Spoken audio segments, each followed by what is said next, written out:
देखो बेटे, हमारी प्रश्नावली थी 1.6, 1.5 तक मैं आपको पहले करा चुका हूं। अब मैं जितनी भी एक्सरसाइज आपको करा रहा हूं उसके हर सवाल को मैं आपके लिए समझा रहा हूं, हर प्रश्न को बता रहा हूं। अब हमें क्या करना है कि प्रत्येक सवाल को हल करना है और प्रत्येक क्लास को अंत तक देखना है। क्वेश्चन नंबर 1 है हमारा, इसमें लिखा हुआ है ज्ञात करो। क्या कह रहा है? ज्ञात करो। तो देखो 64 की घात 1/2 है, तो 64 की घात 1/2 का मतलब है, पहले हम 64 के अभाज्य गुणनखंड कर लें। 2 तिया 6, 2 दूनी 4, 2 एकम 2, 2 छिकी 12, 2 अट्ठे 16, 2 चौका 8, 2 दूनी 4 और 2 एकम 2। 64 के अभाज्य गुणनखंड करें तो देखो 1 2 3 4 5 6 बार 2 2 के आए। तो यहाँ 64 की घात 64 की जगह 2 गुणा 2 गुणा 2 गुणा 2 गुणा 2 गुणा 2, कितनी बार? 1 2 3 4 5 6 बार 2 2 के गुणा कर दिए और उसकी घात 1/2। यहाँ 2 की घात 6 गुणा 1/2। ये 2 की घात 6 कहां से आई? क्योंकि 2 के अंक हमारे पास 6 बार हैं और 2 से इस 6 को हमने काट दिया, तो ये आ गया 2 की घात 3। इसका मतलब है 2 गुणा 2 गुणा 2। 2 की घात 3 का मतलब है 2 को 3 बार लिखेंगे, इनका गुणा कर देंगे, 2 दूनी 4 दूनी 8, तो क्या आ गया? इसका 8 आ गया। इसके बाद नेक्स्ट क्वेश्चन है 32 की घात 1/5। 32 की घात 1/5। तो हम 32 के अभाज्य गुणनखंड करेंगे तो देखो 32 के अभाज्य गुणनखंड अभी किए थे हमने 64 के, उसमें से 64 हटा दो तो 32 हो गया। 32 के में 2 का बार 1 2 3 4 5 बार आ रहा है, तो यहाँ 2 गुणा 2 गुणा 2 गुणा 2 गुणा 2 की घात 1/5। 32 की घात तो 32, 2 दूनी 4 दूनी 8 दूनी 16 दूनी 32, तो यहाँ 2 की घात 5 गुणा 1/5, तो 5 से 5 कट गया, तो 2 की घात क्या बचा? 1, तो इसका मतलब आ गया हमारे पास 2। अब तीसरा जो क्वेश्चन है इसने जो हमको दिया है वो है आपका 125 की घात 1/3। अब 125 के अभाज्य गुणनखंड करेंगे हम, तो देखो 5 दूनी 10, 5 25, 5 25, 5 एकम 5, तो 3 बार 5 का अंक आ रहा है, तो यहाँ 5 गुणा 5 गुणा 5 की घात 1/3, तो ये हो जाएगा 5 की घात 3 गुणा 1/3, तो 3 से तो 5 की घात क्या बचा? 1, तो इसका आंसर भी क्या आ गया? 5। किसी को कोई परेशानी तो नहीं है इसमें? अब हमारा जो नेक्स्ट क्वेश्चन है इसको उतार लो एक बार।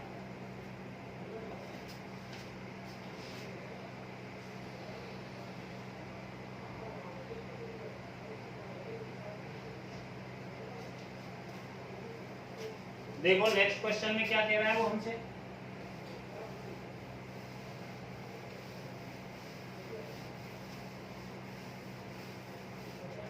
क्वेश्चन नंबर 2, इसमें भी ज्ञात करने की कह रहा है और इसी तरीके से हमें इनको हल करना है। 9 की घात 3/2, 9 की घात 3/2, तो देखो 9 के अभाज्य गुणनखंड करेंगे हम, तो 3 गुणा 3 की घात 3/2, क्योंकि घात तो 3/2 दे रखी है उसने। अब 3 की घात 2 गुणा 3/2, 2 से 2 कट गया, तो 3 की घात कितना बचा? 3, तो इसका मतलब है 3 गुणा 3, कितनी बार? 3 बार, क्योंकि इसकी घात 3 है। 3 तिया 9 और 9 तिया 27, कितना आ गया? 27। दूसरा क्वेश्चन है इसमें, उसमें कह रहा है 32 की घात 2/5, 32 की घात 2/5, तो देखो 32 के अभाज्य गुणनखंड अभी किए थे हमने, तो 2 गुणा 2 5 बार आ रहा है, तो यहाँ 2 गुणा 2 गुणा 2 गुणा 2 गुणा 2, 2 दूनी 4, 4 दूनी 8, 8 दूनी 16 और 16 दूनी 32 की घात 2/5। तो यानी 2 की घात 5 गुणा 2/5, 5 से 5 गया तो 2 की घात क्या बचा 2, तो 2 गुणा 2 कितना आया 4। तीसरा क्वेश्चन था, तीसरे क्वेश्चन में दिया उसने 16 की घात 3/4, 16 की घात 3/4। तो देखो 16 के खंड कर लिए हमने, 2 गुणा 2 गुणा 2 गुणा 2 की घात 3/4।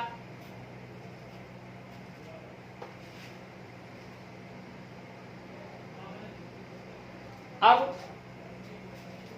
देखो यहाँ क्या हो गया, 2 की घात 4 गुणा 3/4, 4 से 4 कट गया तो 2 की घात कितना बच गया 3। तो इसका मतलब 2 गुणा 2 गुणा 2, तो 2 दूनी 4 दूनी 8, कितना आ गया 8 आ गया।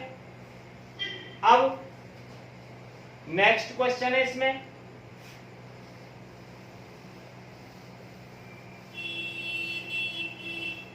-125 की घात -1/3, 125 की घात -1/3। देखो अब तक सब में प्लस था, इसमें माइनस घात आ गई, तो 125 के खंड करे हमने 5 गुणा 5 गुणा 5 की घात -1/3, 3 5 5 के आए अब आज गुणनखंड करने पर, तो यहाँ हो गया 5 की घात 3 गुणा -1/3, तो 3 से 3 गया तो 5 की घात -1। अब ये ऋणात्मक संख्या आ गई तो इसको उल्टा कर देंगे 1/5, क्योंकि ऋणात्मक संख्या होती है इसको धनात्मक में करने के लिए हर को ऊपर ले आते हैं और अंश को नीचे ले जाते हैं, यानी सिर नीचे और पैर ऊपर। अब तो नहीं कोई परेशानी, कर सकते हैं आराम से। अब इसका क्वेश्चन नंबर 3 है,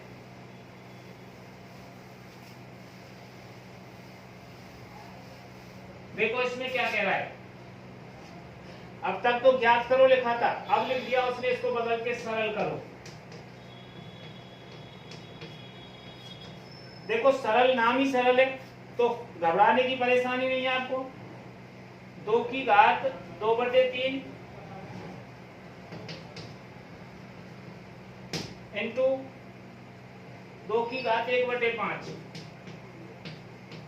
यहाँ एक चीज ध्यान रखनी है हमें, अगर आधार समान है तो घातों को जोड़ देते हैं, और अगर घात समान है आधार अलग अलग है तो आधारों का गुणा करते हैं। यहाँ गुणा का चिन्ह है तो घातों को जोड़ेंगे, अगर यहाँ भाग का चिन्ह है तो घातों को घटाएंगे। तो यहाँ हो जाएगा, ये देखो आधार समान है, दोनों में 2 2 है, तो 2 की घात 2/3 प्लस 1/5, तो इसका लघुत्तम ले लिया हमने, कितना आया 15। 3 का भाग 15 में दिया, 5 बार गया, 5 का गुणा 2 से कर दिया तो 10, 5 का भाग 15 में 3 बार, और 3 का गुणा 1 से किया तो 3, तो 2 की घात 13/15, इसको ऐसे भी लिख सकते हैं आप 13/15। अब नेक्स्ट क्वेश्चन में दिया है इसने हमारे लिए 1/3 की घात 3 की घात 7। देखो कोष्टक में बटे में संख्या है तो इसका मतलब दोनों की घात 7 है, तो 1 की घात 7/3 की घात 3 गुणा 7, क्योंकि 3 पहले थी और 7 ऊपर आ गई, तो 1 की कितनी घात चढ़ा दो 1 ही आएगा, और 3 की घात कितना आ जाएगा 21। अब इसको हम ऐसे लिख सकते हैं 3 की घात -21, जैसे इससे पहले सवाल में जो ऋणात्मक थी उसको धनात्मक करने के लिए हमने नीचे की संख्या ऊपर ले ली। अब यहाँ 1/3 की घात 21 है तो इसको ऋणात्मक में ले देंगे 3 की घात -21। तीसरा क्वेश्चन है इसमें आपका 11 की घात 1/2 भाग 11 की घात 1/4। देखो इस सवाल में गुणा है, इस सवाल में भाग, तो इसको ऐसे भी लिख सकते हो आप 11 की घात 1/2 भाग 11 की घात 1/4। मैंने बताया था गुणा होता है तो घातों को जोड़ते हैं और भाग होता है तो घातों को घटा देते हैं। तो ये हो जाएगा 11 की घात 1/2 माइनस 1/4। तो देखो इसका लघुत्तम ले लिया हमने, 2 और 4 का 4 आ गया, 2 का भाग 4 में दिया 2 बार और 4 का भाग 4 में 1 बार, तो 1 एकम 1। तो क्या बचा है 11 की घात 1/4। दो तरीके से लिख सकते हैं, ऐसे भी लिख सकते हैं और ऐसे भी लिख सकते हैं 11 की घात 1/4। अब नेक्स्ट क्वेश्चन है